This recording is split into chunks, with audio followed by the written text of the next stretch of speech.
우리 좌우로 우리 축복 인사 나누시겠습니다. 너무너무 반갑습니다.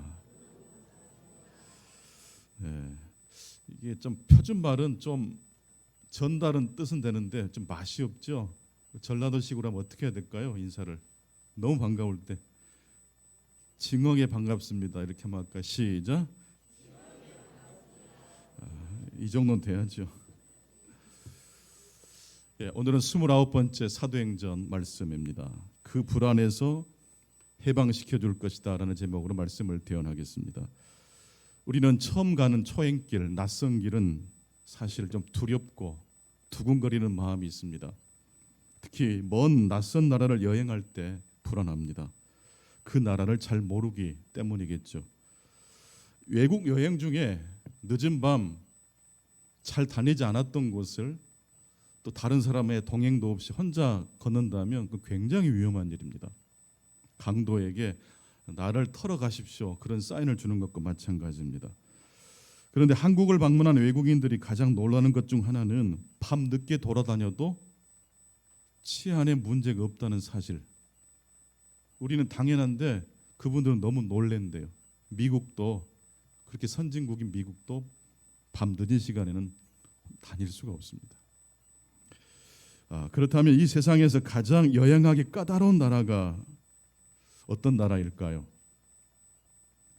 이 나라를 여행하는 것은 정말 쉽지 않습니다. 어떤 나라일까요? 자기 인생을 여행하는 것입니다. 여러분 인생이 쉬우십니까? 쉽지 않죠. 인생은 뜻대로 되지 않기 때문입니다. 에콘 실레라는 화가가 자화상을 그렸는데 좀 특이한 자화상을 그렸어요. 제목이 이중자화상이라는 제목의 그림인데요. 보통은 자화상을 그리면 하나만 그리잖아요. 근데 이 그림을 보면 자화상 그림이 사람이 두 얼굴이 되어 있습니다. 가만히 들여다보면 이 두 사람은 누구일까요? 제목에 이미 나와 있죠. 이중자화상이니까 자신의 모습을 두 얼굴로 그렸습니다. 근데 두 사람의 표정을 살펴보면 같지 않습니다. 한 사람은 평범한 얼굴 표정이고 또 한 사람은요 뭐 상당히 좀 썽이 난 것 같아요. 화가는 자신의 내면과 외면을 다른 모습으로 묘사했던 것 같습니다. 우리 안에도 두 모습이 있어요, 없어요? 있어요. 하나님께 예배하고 싶은 갈망도 있지만 세상에 나가서 타락하고 싶은 마음도 가끔 들어온단 말이에요.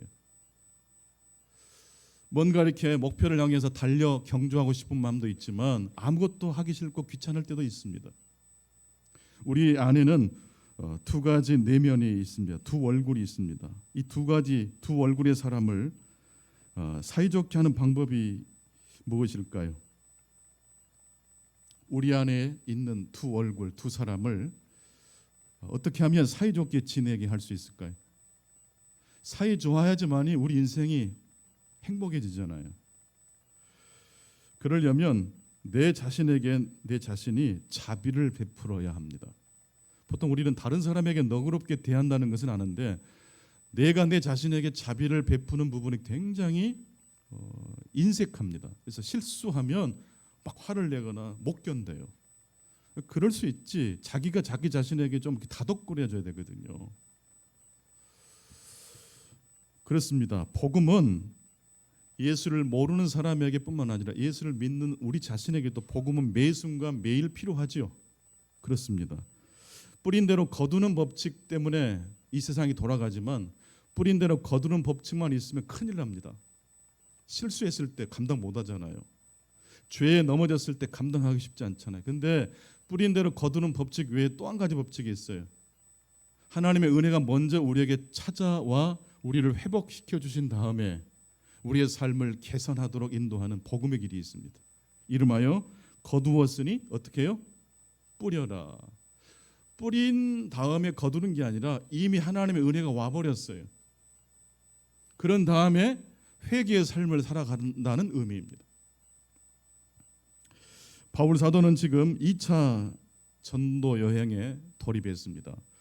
1차 여행과 다르게 2차 전도 여행은 낯선 나라를, 낯선 지역을 방문합니다. 특히 에게해를 건너 유럽에 도착한 바울 사도는 대단히 신중하게 행동했던 걸 볼 수 있어요. 빌립보 지역에 도착했을 때도 사람들을 바로바로 만나서 전도하지 않고 그 도시가 어떻게 운영되는지, 그 도시가 어떤 가치관을 가지고 살아가는지를 면밀히 탐색했어요. 귀신 들린 여종을 즉각 고치지 않고 만약 이 여종을 해방시키면 이 여종 때문에 돈벌이하고 살아가는 주인이 분명히 뭔가 문제를 일으킬 것이라는 것을 바울 사도는 예측했어요? 예측 못했어요? 예측했기 때문에 즉각 고치지 않아요. 상당히 고민했던 흔적이 성경을 읽어보면 나와요. 하지만 때가 차니 하나님이 말씀하시니 더 이상 견딜 수 없게 귀신 들린 이 여자아이가 바울을 괴롭히고 본인도 괴로워하는 모습을 보고 더 이상 하나님께서 이제 때가 됐다 감동을 주시자 예수 그리스도 이름으로 그 귀신 들린 여종을 해방시킵니다. 물론 그 일로 인해서 바울과 실라는 빌립보 감옥에 갇히게 되고 매를 맞습니다. 여러분, 뿐만 아니라 바울이 2차 전도 여행을 시작할 때 어떤 일이 있었습니까? 여러 가지 고초와 고난도 있었지만 바나바와 결별하는 사건 기억나시죠? 이것도 예측하지 못했던 일이에요. 바나바는 바울에게는 생명의 은인입니다. 그런데 조카 마가의 문제 때문에 두 사람의 견해 차이가 있었어요. 이게 구원 문제 아니에요. 견해 차이였어요. 나중에는 바울이 바나바의 조카 마가와 관계를 회복한다는 것을 성경을 통해서 우리들이 읽을 수 있어요. 그때는 이 바울이 용납이 안 됐어요. 바나바도 바울의 그 마음이 마음에 들지 않았어요. 두 사람이 결별하는 사건이 있습니다. 이 사건을 보면 바울의 모습에도 이중 자화상이 있다는 걸 알 수 있어요. 바울만 그럴까요? 에콘 실레만 그럴까요? 우리 모두에게도 이중적 마음이 있어요, 없어요? 다 있어요. 근데 바나바 결별하고 난 다음에 바울이 그 뒤로 어떻게 됐던가요? 더 신중해져요. 사람이 더 진득해진다는 뜻이에요. 실패를 통해서 배우는 사람이 있어요.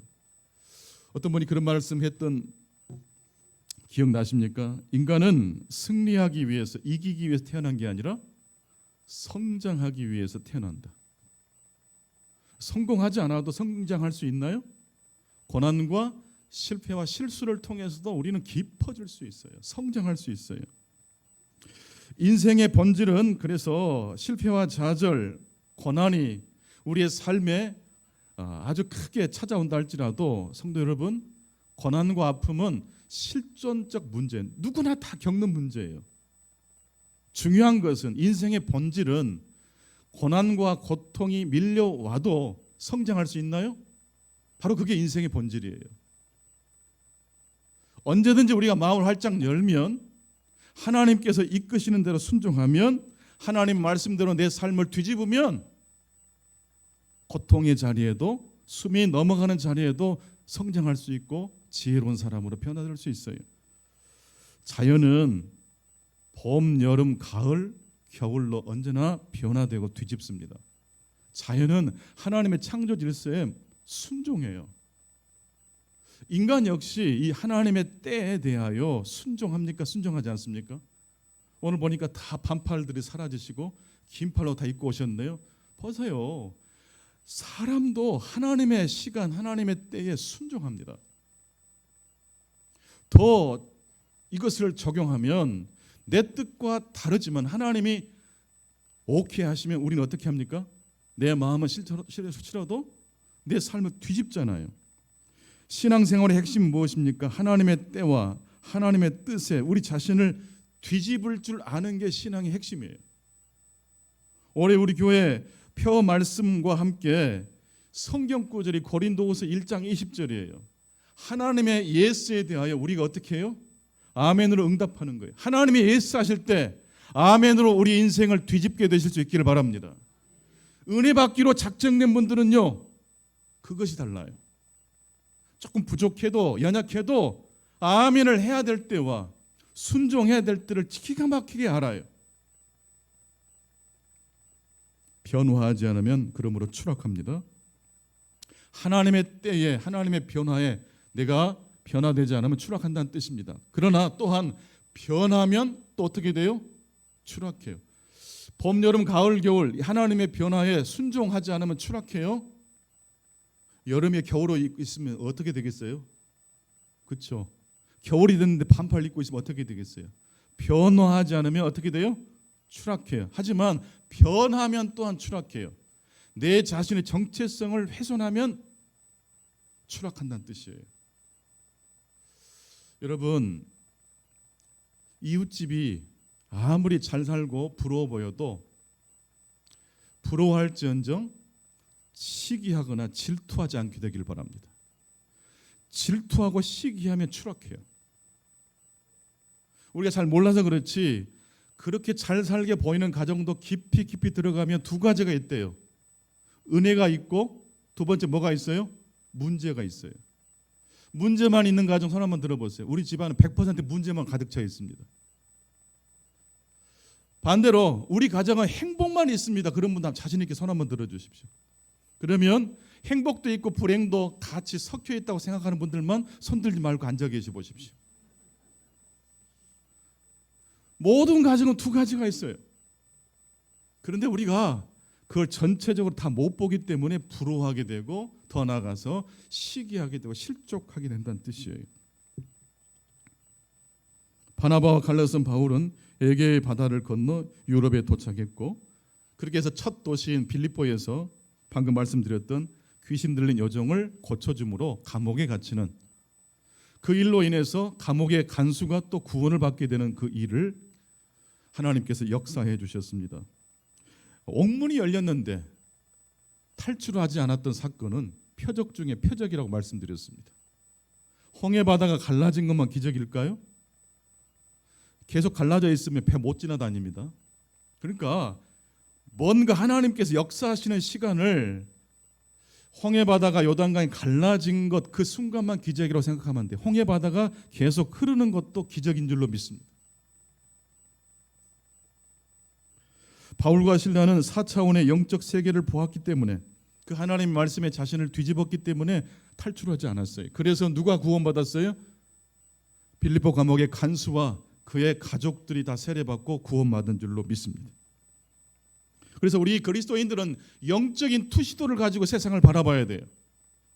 오늘 바울 사도는 이제 빌립보를 지나 데살로니가의 지역에 가서 전도하다가도 핍박받으니까 베레아 지역으로 도망을 쳤다가 거기까지 유대인들이 찾아와서 괴롭히니까 이제 어디까지 갑니까? 오늘 본문에 등장하는 아덴, 오늘날로 말하면 아테나라는 도시까지 몸을 피신하러 왔던 것입니다.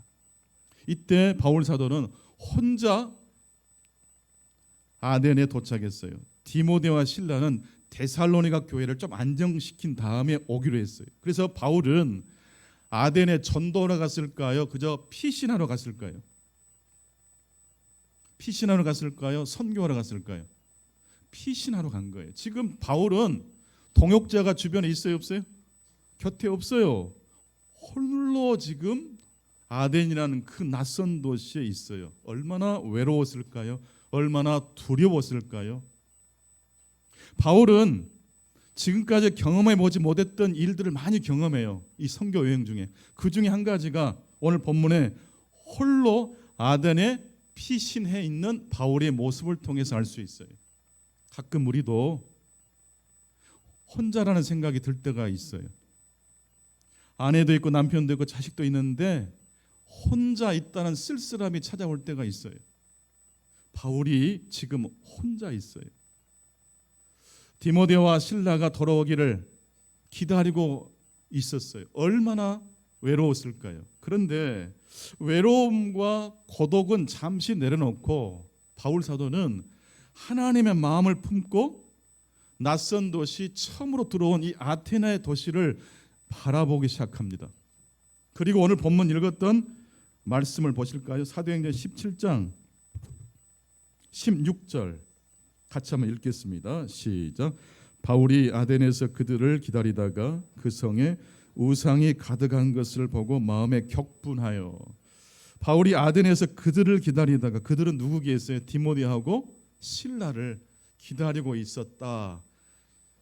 그런데 기다리다가 바울 사도가 갑자기 눈을 뜨고 하나님의 마음을 품고 그 도시 성을 바라봅니다. 하나님의 마음으로 바라보는 거예요. 그랬더니 그 도시에 뭐가 가득 찼어요? 우상이 가득 찬 걸 보고 마음에 격분이 일어났어요. 이 아테네라는 도시는 한때 이 서양 문명의 꽃을 피운 곳이잖아요. 시작된 문명의 발원지와 같잖아요. 철학의 도시. 바울이 도착했을 당시는 로마가 세계를 지배해서 그리스는 옛날 영화는 아니지만 그래도 사람들은 그리스 하면, 아테네 하면 존경하는 마음이 있을까요 없을까요? 있어요. 너 그리스 가봤어? 아테네 가봤어? 난 못 가봤는데 나 가봤어. 이럴 때 굉장히 사람들은 자부심을 가질 수 있단 말이죠. 그런데 바울은 아덴에 도착해서 그 도시를 추앙한 게 아니라 어떻게 했어요? 분노했어요. 첫 번째, 이 아침 하나님께서 주신 말씀입니다. 바울은 우상이 가득한 아덴의 모습을 보고 어떻게 했어요? 분노했습니다. 왜 분노했을까요? 단순히 우상을 섬겼기 때문에, 저 사람들이 하나님을 섬기지 않았기 때문에 분노했을까요? 여러분, 우상이라는 것은 가짜란 뜻이고 동시에 가짜 속에도 사람을 행복하게 해주고 기쁘게 해주는 요소가 있어요 없어요? 있어요. 우상 숭배에도 행복이 있고 기쁨이 있어요. 쾌락이 있어요. 하지만 우상은 숭배할수록 매이는 거예요. 자유를 빼앗기는 거예요. 그 자유를 빼앗긴 아덴의 도시 사람들의 모습을 생각할 때 바울 사도의 마음이 아픈 거예요. 애끓는 거예요. 에피쿠로스와 스토아 철학자들이 바울과 쟁론을 했다고 또 18절 말씀에 있어요. 회당에 들어가서 유대인과 경건한 사람과 또 장터에 나가서 바울 사도는 자신이 가지고 있는 복음의 이야기를 들려줬어요. 그랬더니 아덴에 있는 철학자들이 바울과 함께 논쟁을 펼쳤어요. 쟁론하다는 뜻은 함께 던지다라는 말이에요. 격렬하게 토론하다. 그리고 바울을 아레오바고라는 공식 법정으로 데리고 갑니다. 너가 믿는 종교의 도가 우리가 인정할 수 있는 정도 수준인지 증명해 봐라, 그런 뜻이에요. 그런데 바울이 볼 때는 이 도시는 우상이 가득 찬 도시, 그래서 하나님의 마음을 아프게 한 도시였으나 정작 아테네 시민들은, 아테네에 사는 사람들은 아덴에 사는 그 삶을 어떻게 여겼을까요? 불행하게 여겼을까요? 행복하게 여겼을까요? 두 번째 말씀입니다. 우상을 숭배했던 아덴은 기쁨과 행복이 넘치는 도시였다는 것입니다. 여러분, 예수 안 믿는 사람이라고 해서 불행하다고 속단하지 마세요. 나름대로 기쁨과 행복이 있어요 없어요? 있다니까요. 골프 치는 사람, 노래방 가는 사람, 심지어 바람 피는 사람 다 재미가 있어요. 하나님을 등졌다고 해서 재미가 없는 게 아니에요. 죄 짓는데도 쾌락이 있어요. 물론 아덴에 넘쳤던 기쁨과 행복은 어떤 행복일까요? 한 번 더 질문을 던져야 돼요. 아덴 사람들의 행복은 어떤 행복이고 어떤 기쁨이었을까요? 수명이 긴 기쁨과 행복이었을까요? 수명이 짧은 기쁨과 행복이었을까요? 그것은 수명이 긴 행복이 아니었어요. 언젠가는 들통나요. 언젠가는 들통난다는 뜻은 무엇입니까? 언젠가는 바닥이 드러나요. 언젠가는 자신들이 믿는 신이 짝퉁이 난 것이 드러난다는 뜻이에요. 모든 것이 허물어지는 순간에 찾아온다는 의미입니다. 모든 아덴 사람들은 거기서 나그네 된 외국인들이 가장 새로운 것을 말하고 듣는 것 외에는 달리 시간을 쓰지 않았다라고 말씀하고 있어요. 아테네 사람들은 새로운 것을 좋아했어요. 신상을 좋아했어요. 외국인들이, 나그네들이 들어오면 환영해요. 그래서 바울도 사실은 환영받은 것 같아요? 핍박받은 것 같아요? 환영받았어요. 일단 네가 하는 말을 듣고 싶다. 네가 말하는 그 종교가 우리가 이해할 수 있는 타당한 종교인지 말해봐라. 들어보겠다. 같이 논쟁해보자.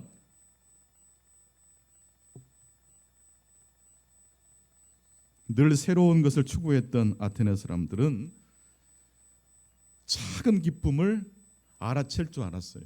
하지만 동시에 늘 새로운 것만 추구하고 작은 행복에 집착한 이 도시 사람들은 진정한 진실된 행복에 눈이 멀어버렸다는 말씀입니다. 만나는 친구에게 여러분들 교회 가자는 말 한 번씩 해보셨죠? 그럴 때 여러분 어떻게 거절 받으셨어요? 언젠가 나도 진실된 마음으로 주님 앞에 갈 거야 그랬어요? 아니면 나 바빠 다음에 할게 이렇게 거절당하시기가 쉽죠. 세상 사람들도요 나름대로 기쁘다니까요, 바쁘다니까요. 작은 기쁨과 새로움 속에 행복을 누립니다. 그래서 영화를 보다가 또 조연필 씨의 노래를 듣다가 눈물이 주르륵 흘릴 때가 있어요. 요즘은 조연필보다는 누구죠? 임영웅? 맞나요? 임영웅? 예. 김영웅, 염영웅. 김영웅? 임영웅. 예. 막 콘서트에 가셔서 감동받고 거의 뭐 찬양 예배 수준으로 한다고 그래요. 예를 들어서 뭐 부산의 콘서트에 가셨다가 서울에서 똑같은 레퍼토리인데 서울로 가시기도 하고 계속 전국 투어 하신대요. 그 정도로 위로와 감동을 받는다고 합니다. 저는 이게 결코 잘못됐다 가짜다라고 말할 생각이 없어요. 거기에도 뭐가 있어요? 기쁨이 있다니까요. 아덴이라는 도시에도 기쁨이 있어요 없어요? 있어요. 하지만 그 기쁨은 일시적 기쁨, 일면적 기쁨이에요. 하나님의 전면적 진실, 전면적 진리가 주는 기쁨이 아니라 작은 부스러기가 주는 기쁨에 만족하고 있다는 말씀입니다. 그래서 바울 사도가 이렇게 이야기합니다. 사도행전 17장 23절 같이 한번 읽어보겠습니다. 23절입니다. 시작. 내가 두루 다니며 너희가 위하는 것들을 보다가 알지 못하는 신에게라고 새긴 단도 보았으니 그런즉 너희가 알지 못하고 위하여는 그것을 내가 알게 하리라. 너희가 알지 못하고 위하는 그것을 내가 알게 하리라. 너희가 알지 못하고 믿는 신, 알지 못하는 신, 혹시 내가 놓친 신이 있다면 불안하니까 신상을 만들어 놓지 않고 단에 이름만 써놨어요. 알지 못하는 신에게. 혹시 우리가 제우스도 섬겼고 여러 신을 섬겼지만 또 우리가 빠뜨린 신이 있을 수 있으니까 그러면 그 신이 노여하면 안 되니까 알지 못하는 신에게 나는 단을 만들어 놓은 거예요. 근데 여러분 그 알지 못하는 신에게 자신의 마음을 드렸던 그 사람들은 행복할까요? 불안할까요? 왜 알지 못하는 제단을 만들었을까요? 불안하니까. 그 불안을 내가 진정한 기쁨으로 바꾸어 주겠다라는 것이 오늘 바울 사도의 설교의 내용이에요.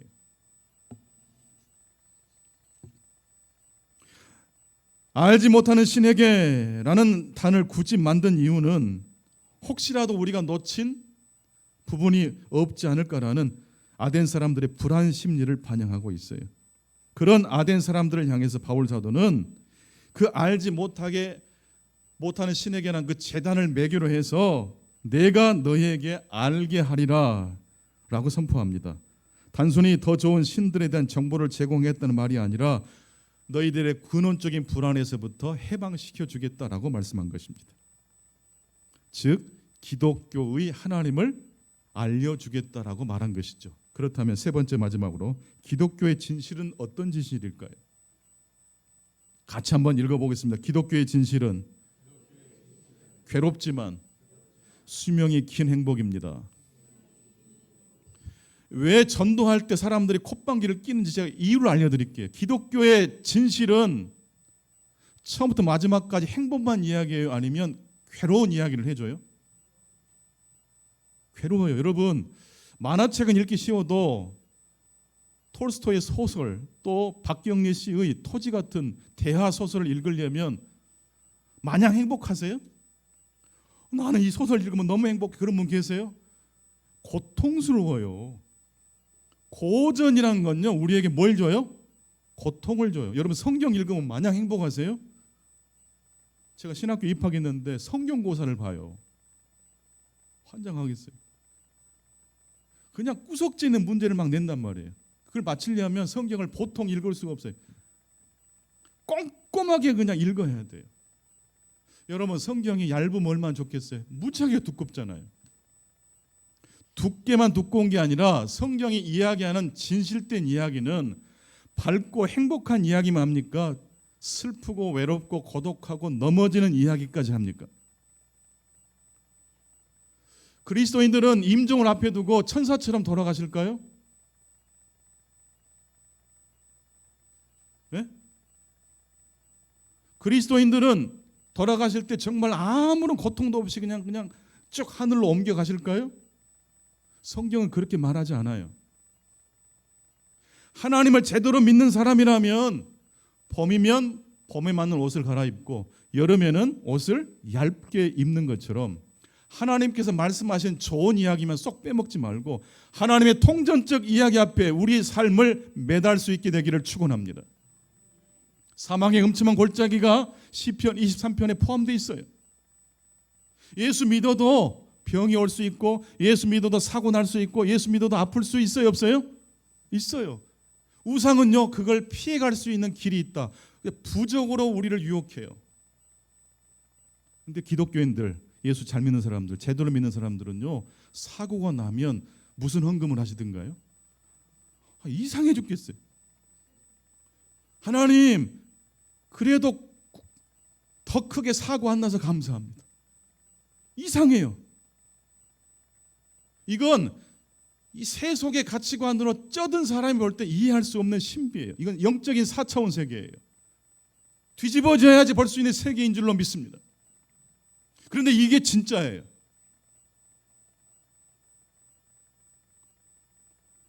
미국 가서 봤던 경험 중에 지금도 뇌리에 남은 것 중 한 가지가 요세미티 공원을 이제 마지막 돌아오기 전 2박 3일 거기를 좀 투어를 했는데요. 직접 저희들 운전해서 갔어요. 그런데 멀리서 보니까 무슨 나무 막대기가 꽂혀져 있는 것처럼 보여. 이쑤시개처럼 멀리서 보니까. 가까이서 보니까 몇 년 전 요세미티 산에 불이 났어요. 나무가 타가지고 벗겨져 있어요. 너무 마음이 아파요. 얼마나 많은 산이 이렇게 훼손됐는지 몰라요. 그런데 가까이 가보니까요, 훼손된 나무 옆에 생명을 굳건히 유지하는 나무도 있더라고요. 그리고 다른 생명의 식물들이 약동하는 모습을 봤어요. 성경에서 말하는 하나님 말씀하시는 축복은 산불도 포함됩니까? 포함돼요. 재난도 포함돼요. 그래서 기독교의 진실은 괴롭지만 수명이 긴 행복이라고 말씀드릴 수 있어요. 그 행복의 비밀을 오늘 사도행전 17장 24절과 25절은 이렇게 설명하고 있습니다. 24절로 25절 말씀 함께 읽습니다. 시작. 우주와 그 가운데 있는 만물을 지으신 하나님께서는 천지의 주제시니 손으로 지은 전에 계시지 아니하시고 또 무엇이 부족한 것처럼 사람의 손으로 섬김을 받으시는 것이 아니니 이는 만민에게 생명과 호흡과 만물을 친히 주시는 이심이라. 만민에게 생명과 호흡과 만물을 누가 주세요? 창조주 하나님이.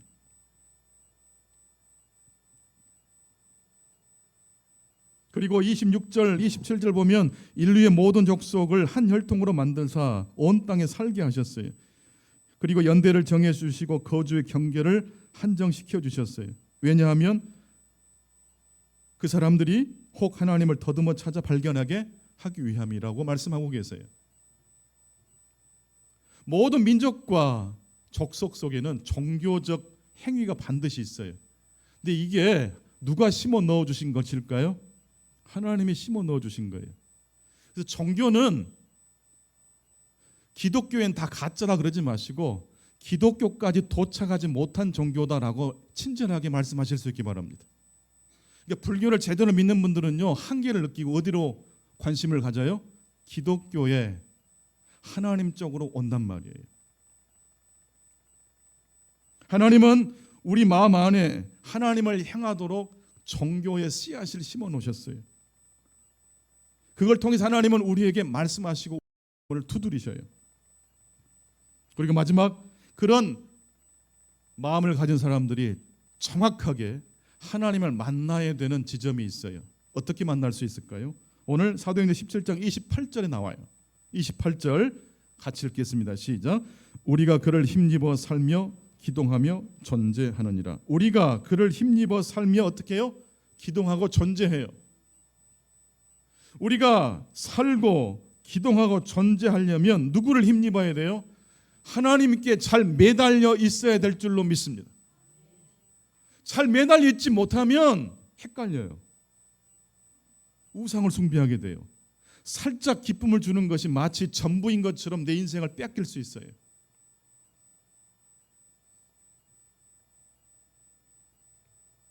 이단에도 기쁨이 있고 행복이 있어요. 아예 없다고 그러면 안 돼요. 근데 그 행복은 전면적 진실에 의한 행복이 아니라 진리의 일면을 부각시켜서 사람들의 마음을 터치하는 기쁨이기 때문에 영원한 기쁨이 될 수가 없어요. 왜 기독교의 행복은 아담의 행복과 다릅니까? 그것은 기독교는 진짜를 길게 고통스럽게 우리에게 전달해 주는 분이에요. 세상의 기쁨과 기독교의 기쁨이 어떤 차이가 있는가? 제가 피카소를 통해서 한번 설명해 보고 싶습니다. 유명한 화가 피카소 아시죠? 어렸을 때부터 천재 신동선을 들었어요. 어려서부터 그림을 잘 그렸어요. 20살 때는 파리로 진출 때부터 너무 유명해져 가지고 그림도 비싼 값에 팔았고 얼마나 많은 인기와 유명세를 어려서부터 시작했는지 몰라요. 그런데 1918년 친구 아폴리네르가 스페인 독감으로 사망합니다. 15년 동안 절친이었던 친구가 갑자기 독감으로 죽었다는 사망 소식을 피카소가 화장실에서 면도하다가 들어요. 면도하다가 친구의 가장 친한 친구의 부고의 소식을 듣고 피카소가 그만 실수를 해요. 어떤 실수를 했을까요? 면도하다가 친구가 죽었다는 소식을 들었어요. 어떤 실수했을까요? 면도기로 살을 베었다. 자, 그 정도 질문이면 안 했겠죠. 피카소가 실수한 대목은 면도하다가 살을 벤 게 아니라 공포에 떨고 있는 자기 얼굴을 거울을 통해서 봐버린 거예요. 부들부들 떨고 있는 친구의 죽음의 소식을 듣고 죽음의 공포에 사로잡혀 있는 자신의 얼굴을 봐버렸어요. 원래 피카소는 죽음이란 단어도 싫어했거든요. 어렸을 때 여동생이 죽어가지고 죽음을 굉장히 두려워했어요. 여러분, 피카소의 작품, 피카소의 예술, 많은 사람에게 기쁨과 감동을 주고 수백억 가치가 있는 그림이지 않습니까? 하지만 피카소가 우리에게 준 기쁨은 전면적인 기쁨입니까? 일면적인 기쁨입니까? 일면적인 기쁨이에요. 죽음을 이야기하지 않은 그림은 가짜예요. 부활을 이야기하지 않는 기독교는 허술한 거예요. 그래서 이제 죽기 9개월 전에 피카소가 자신의 자화상을 그립니다. 피카소가 마지막 죽기 9개월 전에 그린 자화상 그림, 어떤 그림인지 한번 봐주실래요? 피카소가 마지막 죽기 전 자신의 얼굴을 그렸어요. 방송실 화이팅. 네. 피카소의 마지막 그림, 자기 얼굴을 그렸어요. 그 얼굴을 보면 두 장의 그림인데요. 가장 먼저 자신의 얼굴을 그렸던 젊었을 때 초상화가 있고 마지막 죽기 9개월 전에 그렸던 자화상이 있어요. 네. 인터넷으로 검색하시면 다 나오는데 네. 쭉쭉쭉 넘겨보세요. 피카소가 마지막 죽기 전에 그린 그림, 두 눈을 부릅뜨고 뭔가를 보고 있는 그림이에요. 약간 흉측해요. 무섭게 보여요. 자세히 보면 피카소도 보여요. 더 넘겨보세요.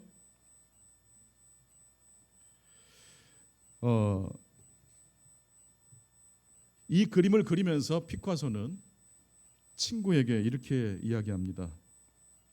그 시인 친구가 또 있었나 봐요. 자네는 시인의 삶을 살았지만 나는 죄인의 삶을 살았어. 이게 피카소가 죽기 9개월 전에 남긴 말이에요. 피카소는 아내도 많이 힘들게 했고 자녀들, 손자들까지 많이 괴롭혔던 그 수많은 여자들과 연문을 뿌렸던 참 한 인간으로 보면 빵점짜리 인생이에요. 근데 너무 그림을 잘 그려서 사람들이 그를 추앙하는데 그의 마지막 행적에 대해 사람들은 잘 모릅니다. 마지막 남긴 그림은 흉측하게 두 눈을 부릅뜨고 있는 자화상을 그렸어요. 그리고 친구에게 나는 죄인으로 살았어. 저는 이 마지막 자화상이 최고인 것 같아요. 마지막 피카소가 죽기 전에 진실의 일부분이 아니라 진실의 전면을 통해서 자신의 삶을 제대로 읽어냈다고 저는 믿습니다. 왜 우리는 불안할까요? 모르기 때문에 불안해요. 왜 우리는 불안할까요? 알지만 전체를 알지 못하고 진리의 일부분만 알기 때문에 불안해요. 그래서 오늘 세 가지 말씀으로 정리했어요. 첫 번째, 바울은 우상이 가득한 아들의 모습을 보고 어떻게 했어요?